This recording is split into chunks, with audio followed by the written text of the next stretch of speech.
In the brutal battlegrounds of Ukraine, Russia's armored forces are facing a crisis. Outdated Soviet-era vehicles, makeshift modifications, and desperate tactics have left troops dangerously exposed.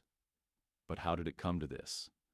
And why are Russian soldiers forced to rely on decades-old equipment in modern warfare? Designed during the Cold War, the MTLB is a Soviet-era tracked vehicle that was never intended for direct combat. Initially conceived in the late 1960s and introduced in the 1970s, it was built as a versatile, lightly armored utility vehicle to support Soviet military operations. Its primary roles included towing artillery, transporting troops, and serving as a platform for various specialized modifications. Unlike dedicated infantry fighting vehicles or modern armored personnel carriers, the MTLB was designed for mobility and logistical support rather than battlefield durability. It lacks the thick armor and advanced weaponry found in more combat-focused vehicles, such as the US M113 or the M2A2 Bradley.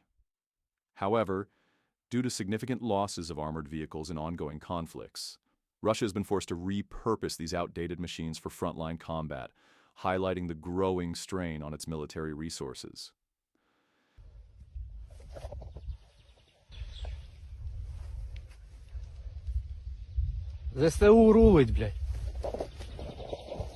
Since 2022, Russia has lost over 11,600 armored vehicles, according to Oryx estimates.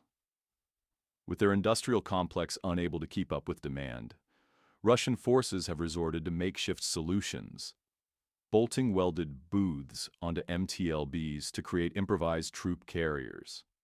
Soldiers have described these vehicles as complete scrap, burning easily, and failing to protect troops from enemy fire. With armor as thin as 3 to 14 millimeters, the MTLB stands no chance against modern threats. Ukrainian forces armed with M2 Bradley fighting vehicles and drone strike capabilities have turned these outdated transports into death traps. Recent footage from Vovchansk revealed an entire Russian squad wiped out as they struggled to disembark from a hit MTLB. Its cramped interior and narrow doors, leaving them exposed to relentless machine gun fire. Самодельное все. Пацаны талантливые. Включают голову.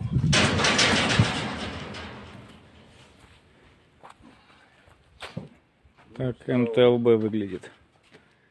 Все остальное сила мысли инженерной. The battlefield has evolved, and drones have become a dominant force. Instead of fighting alongside infantry, modern armored vehicles must now drop troops off and immediately retreat before becoming easy targets. Russia's military-industrial complex has failed to adapt.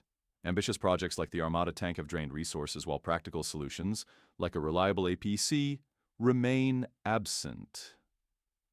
Analysts say that even after years of war, Russia has been unable to develop an equivalent to the M113 APC, a vehicle the U.S. has used since the 1960s.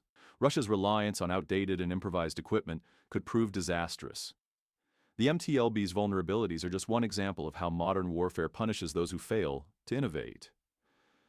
Against advanced weaponry and rapidly evolving battlefield tactics, these aging machines are becoming little more than rolling coffins.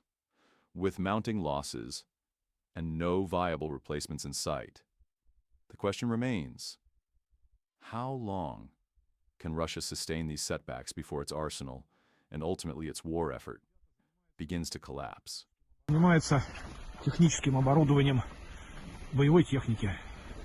Она выглядит немножко, может быть, но очень действенно. Да, применяется против наших бойцов и FPV-дроны. И да, сбрасывают все для того, чтобы это все не повредило ни технику, ни личный состав. Обшивается металлической сеткой, деревянными конструкциями.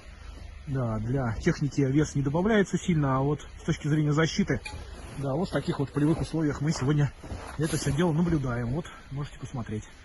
Мы подготовили машину для эвакуации, это МТЛБ. Как вы видите, обтянутый сеткой равицы, для того, чтобы предотвратить попадание дронов для уничтожения личного состава и эвакуируемого личного состава с позиции, если такие будут. Обтянута резиной, диаметр 1,5 сантиметра, оставить, ширина 1,5 сантиметра. Также вы видите подъемный отсек для того, чтобы личный состав грузился на броню, так сказать. Под резиной, так визуально не видно, но она прошита деревянным брусом для усиления брони. Для маскировки в зимних условиях данная машина обшита укрывочным материалом. Показываю брус, который прошит под резиновым материалом. Далее. Отсек для обслуживания короткой передачи и попадания механика-водителя на свое штатное место. Также сверху машина укрыта белой москетью для маскировки в зимних условиях. If you enjoyed this breakdown, consider subscribing and leaving a like. It really helps us grow and keeps us motivated to bring you more in-depth content. If you're interested in staying up to date with the latest insights into the Ukraine war, global conflicts, and military strategies, feel free to check out our other videos. We've got plenty of engaging content lined up that you won't want to miss. We truly appreciate your support, and we can't wait to see you in the next one.